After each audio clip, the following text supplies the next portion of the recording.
So, Alex, here you are doing the 3100.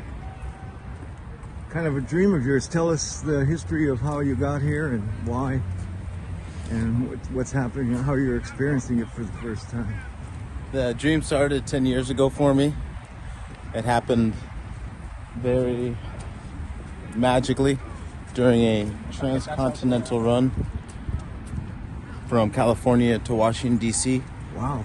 And a great friend of mine, Newton Baker, started mentioning the potentials outside of this transcontinental race to explore larger distances. At that time, I started getting involved with conversations with Newton about multi-day races, and he shared that the longest certified foot race was indeed the longest multi-day race held every year in the world. And I said, "Oh, that's amazing. Is it a point A to B route similar to what we're doing?" And he said, "No, it's contested entirely around a half-mile block in Jamaica, Queens, New York City." I received the information with my mind, and as you can imagine, was completely unable to comprehend. Yes. But the special quality of hearing it in such a special state from Newton during our experience really stayed with me. And I think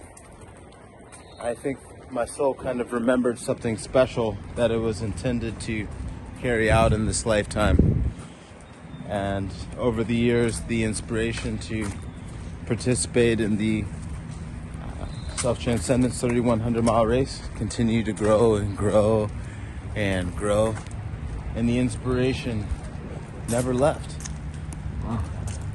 I am just so thankful and grateful that God's placed me on this path, that He's given me the grace over all these decades to remain healthy and to be in a place to participate. And So the unique thing about this race, of course, you mentioned, just goes around the block, and it's 52 days maximum to finish. So you have to average about 60 miles a day, which you're doing, which is amazing. This is day 10, I believe, and you seem to understand the race. You're not pushing like other multi-day races. You can push a little more. You're relaxed, you're staying happy, you're learning a lot, and I'm sure you're getting stronger, but you have a lot of experience with ultras. Anyway, what's the difference you think between experience so far you're having here and in other races which seem to be more intense, have more intensity? It's like, how do you feel about this race, or what's your overall feeling about the race after 10 days? I feel the redeeming quality of an experience like this is the amount of time that it allows each participant to travel into their heart. Here comes Andrea. Hey, Andrea. Bravo, bravo. Doing good. Bravo. To experience time in the heart allows for a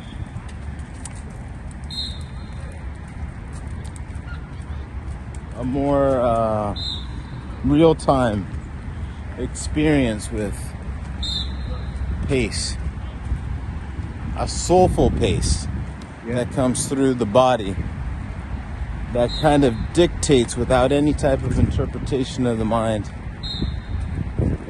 It's really the key indicator of how I kind of allow this, how the speed comes through.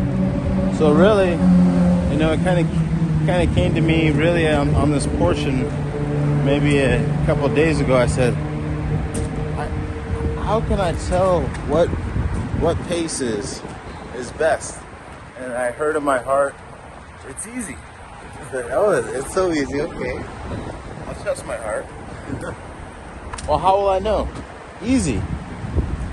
I'll flash green in your mind's eye to go, which means to be run, or red for stop, completely for a rest, or yellow for a walking. So if at any time I've kind of wondered, is this pace right for right now? I'll ask that inward question, and immediately my heart will give me an answer. Is this my best perfect pace right now? Yes, I got a green light. So That's fascinating. so it helps to increase joy as the inner runner is having a soulful experience, and it also just brings me joy to know that serving God in that moment, to listen to that messaging rather than listening to the mind and kind of missing out. That's wonderful, and the fact that there's a lot of support here. There's 10 runners, but there's probably 3 times as many helpers, and then you have your supporters, some of whom came to visit you already within this week and a half. You can mention some of them if you wish, and then some of your family coming. Can you tell us a little bit about the support you get from outside? Yeah, Arpan, I've been truly blessed to have a remarkable group of people that have chosen to either drive here, 7-hour trips, fly. But they've come from Ohio, they've come from New Jersey, and they've come from Colorado, and they've also come from Manhattan. Wow. Yeah, they ran here 14 miles the other day. 3 guys, right? Yeah. What are their names? A-Rod, Nick, Matt are all from Manhattan area. And you have Sean from... And Sean, Seamus from New Jersey, Colin and Adam, my brothers from Cleveland, Ohio, and also Vic coming all the way from Denver. It's amazing. It's so encouraging to see that. Inspiring. And then your family will be coming soon, in a few days. Yes, I'm so excited to see and experience my mom and my fiance on this course. They have been so excited for this adventure for many, many years. And supportive also, right? Extremely supportive. That's great. It is a blessing to have their support, as it's really just allowed me to express myself in all of my joy about this race over the years. Yeah. Well, endlessly. it inspires us, and it uplifts our feelings that the run is not about suffering and pushing, but there's something deeper to it, a deeper meaning, deeper experience, and the fact that you're a first timer and you seem to understand it quite well on a very spiritual and outer level, how to handle it with your outer body, and also how to deal with it with your consciousness and your mind. Do you think that, well, I know you're going to finish. I mean, I have confidence that you'll finish, but it's still early. There's only been 2 other American men who've finished this race in 29 years, 29 editions, and if you do finish, which I'm sure you will, you'll be the 3rd in this little fraternity of United States American men. How do you feel about that? Because I'm one of your brothers in that sense, and there's Ed Kelly, the original American who finished, who we're trying to get here so we can have a little reunion of Americans. Do you feel like you're proud of representing your country, or being, in a very select few that have actually completed the race? And we'll interview you when you're finished too about that. It is. What do you think about that? It is a blessing and a absolute honor to be mentioned. Uh, Thank you. To be mentioned alongside yourself, Arpan, and Edward Kelly, and on the lady side, Superba and Yolanda. It brings me great joy to enjoy the fruits of your encouragement. Many miles are still left to be experienced, and I look very much forward to serving God for those laps that I'm present in. Each one of them so meaningful and drawing me closer and closer to the inner goal, to the outer goal, and to see the United States flag every lap really does bring great joy to my heart that in this country that I've been raised, our collective laps unifying and bringing peace to humanity. And my hope is that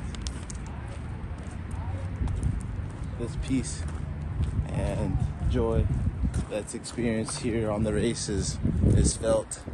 And to know that Arpan and Edward Kelly have done it, I think about them every single lap as well, that they've taken the same loop, and it gives me inspiration and hope. And I very much appreciate their sacrifices that they've made to go inward and to walk this path. Yeah, I'd like to add to that. You're 40 years old, right?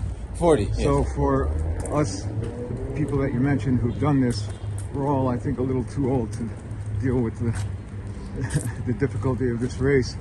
You know, in our 70s mostly, and it gives us joy and hope to see that this race is carried on by younger people who also understand it on not just the physical strength that you still have in your youth, but also the inner joy you get from this race, which was a vision of Sri Chinmoy's in 1991. Wow. The longest race we had back then was 1,300 miles, but he envisioned a 2,700 mile race, which became a 3,100 mile race back in 1991. But it took us 5 years to find the course that we can use for 52 days. And we found this course, which is in our neighborhood for our marathon team. Most of us live around here, so it's easy to, you know, manage with people coming. All they have to do is walk here. But so at first people thought, you know, they didn't understand this vision. Like, who wants to do that, especially around the block? And Sri Chinmoy's vision was not just about running miles, but about experiencing what I feel is a natural exercise in what the universe is doing. You know, the Earth is orbiting around the sun in billions of years, and the moon is orbiting around the Earth, and the electrons are orbiting around on the microscopic level, the nucleus. So to the mind, it's hard to grasp, but when you think of it in a larger perspective, it's a very natural thing in a sense, and it gives you a feeling of identifying with the larger universe and the creator of this planet, which is like a jewel. So I think you understand all that, and it's hard for people from the outside to see that and understand it, because all they see are runners getting tired, and some of them don't look too, you know, happy. But everybody's happy here, and it involves not just 10 runners, but like probably over 30 or more handlers or helpers, you know, in all aspects of what it takes to run this race. So it's what Sri Chinmoy calls like a oneness family as well. So instead of running straight 3,000 miles, we see you at the start, we never see you again. Here we get to see you every lap. And so, and your smile is very uplifting to many of the helpers here. And we really appreciate you being here. Wow. So we can't wait to meet your family. And if you want to thank anyone at the end of this, we'll have to end this. Yeah, I want to give a big shout out to my friends that took the time and had such an amazing time here spending with you. Dear brothers, Adam, Colin, Vic, Seamus, Matt, Nick, A-Rod. Amazing. And I'm sure there's many more. And for all those that have just continued to tune in and to support the race in these special and unique ways, just speaking on behalf of us runners, collective oneness, that we appreciate it so much, and continue to have a great and blessed day, and more miles, more joy, more miles. Yeah. Wow, that's fantastic. Thank you so much. We'll see you on the next lap. You too. Take care. Yeah. Keep it up.